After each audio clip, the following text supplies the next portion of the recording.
செவி வழி கதை கேட்க வந்திருக்கும் அன்பு நேயர்களுக்கு இனிய வணக்கங்கள். எழிலன்பு ஆடியோ நாவல்ஸ் சேனலுக்கு உங்களை அன்புடன் வரவேற்கும் நான் உங்கள் பிரீத்தி திலீபன். கதை கேட்போம், காதுகளுக்கு இனிமை சேர்ப்போம். இந்த ஆடியோ நாவல்ஸ் உங்களுக்கு பிடித்திருந்தால் லைக் பண்ணுங்க. உங்கள் கருத்துக்களை கீழே கமெண்ட்ஸ்ல சொல்லுங்க. உங்கள் நண்பர்களுக்கும் ஷேர் பண்ணுங்க. நம்ம சேனலில் தொடர்ந்து கதைகளை கேட்டு மகிழ சப்ஸ்கிரைப் பண்ணுங்க. கூடவே நோட்டிபிகேஷன்ஸ் பெற பெல் பட்டனையும் தட்டி விடுங்க. இப்ப கதை கேட்கலாம் வாங்க. எழுத்தாளர் எழிலன்பு அவர்களின் ஓதும் காதல் கீதம். அத்தியாயம் 13. 2 நாள்களில் காய்ச்சல் விட்டு தொண்டை கட்டும் சரியாகி இருக்க அன்று வேலைக்கு கிளம்ப முடிவு செய்திருந்தான் பரதிவேந்தன். அதிலும் முதல் நாள் விடுமுறை எடுத்திருந்தும் வீட்டிலிருந்தே அலுவலக வேலையையும் பார்க்க ஆரம்பித்திருந்தான். அனலிகா அவனுக்காக பகல் நேர வேலையாக இல்லாமல் இரவு நேர வேலையாக கேட்டு நேரத்தை மாற்றிக்கொண்டாள். அதற்கும் கூட இருவருக்கும் முட்டி கொண்டது. பகல் வேலைக்கு சென்று இரவு அவளை ஓய்வெடுக்க சொல்ல, அவளோ நீ சொல்லி நான் என்ன கேட்பது என்பது போல் இரவு வேலைக்கு தான் சென்றாள். பகலில் அவனுக்காக பத்திய சாப்பாடு, நேரா நேரத்திற்கு மருந்து மாத்திரை கொடுத்து கொண்டே இருந்தாள். அவனுக்கு அனைத்தும் பார்த்து பார்த்து செய்தாளே தவிர அவன் சொல்லும் ஒவ்வொன்றிற்கும் ஏருக்கு மாறாக செய்து அவனை ஒரு வழி ஆக்கினாள்.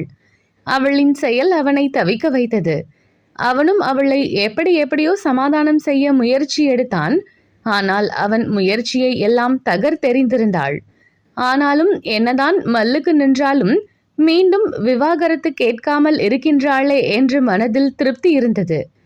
தன் மீது கோபத்தின் உச்சியில் இருக்கிறாள் என்பது மட்டும் நன்றாக புரிந்தது. மனத்தில் எதையும் வைத்துக் கொள்ளாமல் படபடவென்று பேசிவிடுபவள் இப்போது ஒருவித அழுத்தத்துடன் பேசுவதே அவள் எந்த அளவு மனம் காயப்பட்டிருக்கிறாள் என்று எடுத்துரைப்பதாக இருந்தது. அவளின் காயத்தை முதலில் ஆற்ற வேண்டும் என்று நினைத்து கொண்டான். அவனுக்கு நன்றாக தெரியும் அவளின் காயத்திற்கு மருந்து தான் என்று. அவளின் காயத்திற்கு காரணமும் தான் என்று அவனுக்கு நன்றாக புரிந்தே இருந்தது. அந்த புரிதல் தான் அவளை அவள் போக்கில் விட்டு விடாமல் இறுக்கி பிடித்து இழுத்து வர வைத்தது. இன்று வேலைக்கு கிளம்ப வேண்டும் என்றாலும் அதற்கு முன் மனைவியை மருத்துவமனையிலிருந்து அழைத்து வர வேண்டும் என்று கிளம்பினான். இரவும் அவள் வேண்டாம் என்று மறுக்க அவன்தான் அவளை மருத்துவமனையில் விட்டு வந்தான். இப்போதும் இதோ அவளை அழைக்க மருத்துவமனைக்கு வந்து விட்டான்.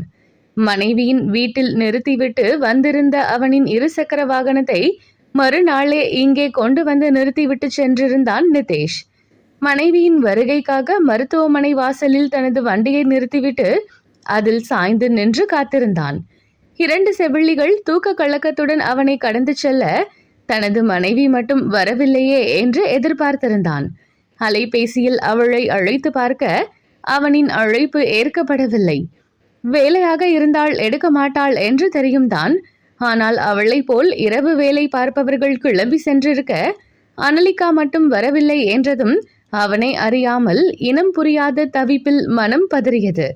ஆனாலும் மேலும் 10 நிமிடங்கள் காத்திருந்துவிட்டு அதற்கு மேலும் பொறுக்க முடியாமல் மருத்துவமனைக்குள் நுழைந்தான்.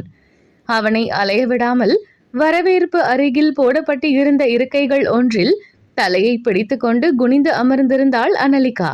அவளின் அருகில் பிரியா அமர்ந்து மெல்லிய குரலில் ஏதோ பேசிக்கொண்டு இருந்தாள்.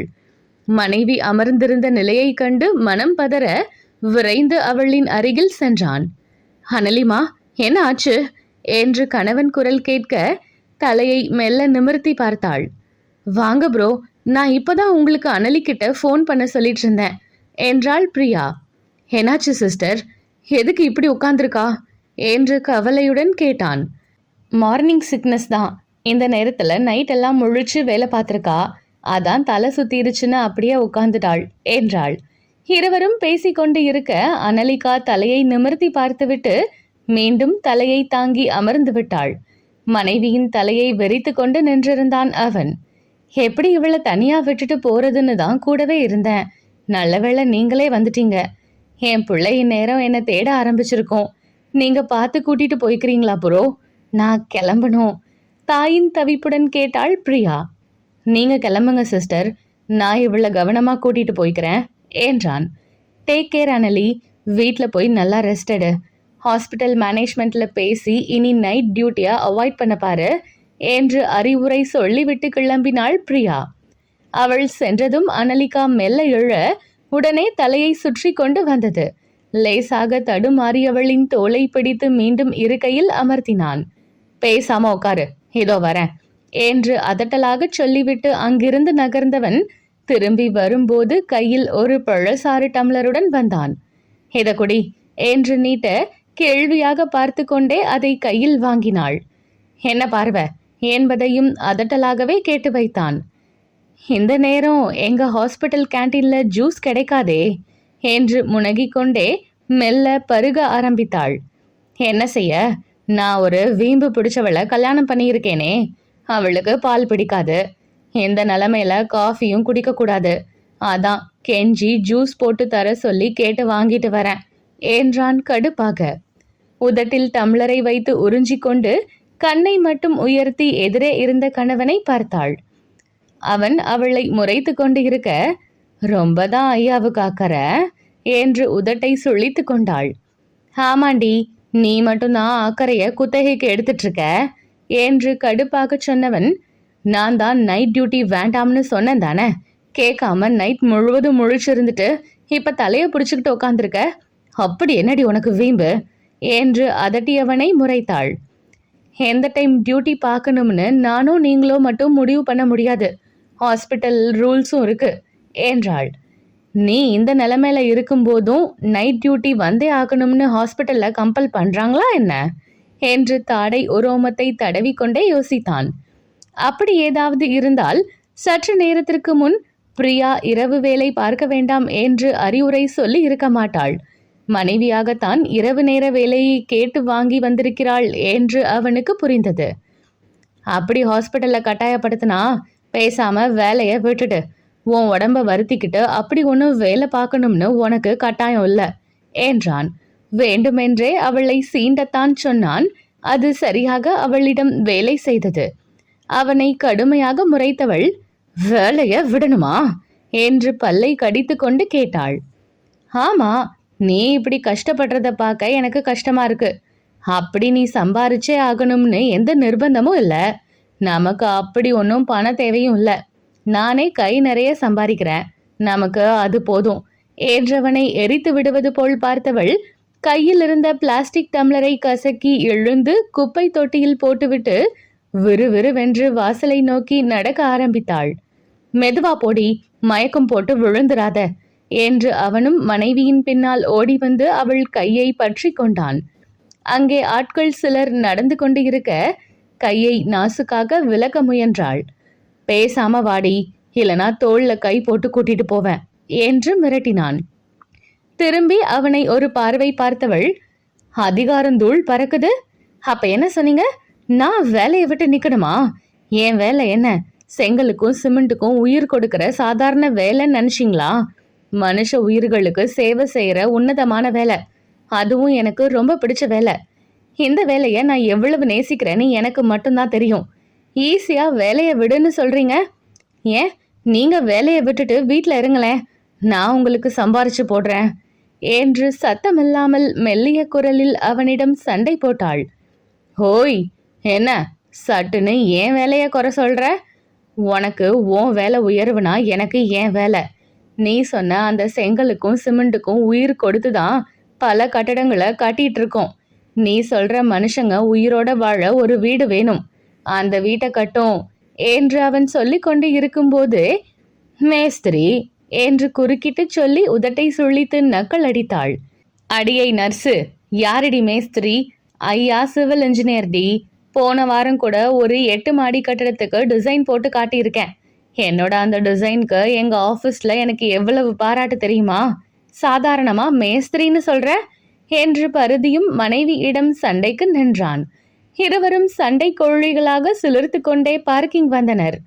வண்டியில உட்காந்து வந்துருவதானே, மயக்கம் வந்துடாதே, எதுக்கும் நான் ஆட்டோ பிடிக்கட்டுமா என்று கேட்ட கணவனை மேலிருந்து கீழாக பார்த்தாள்.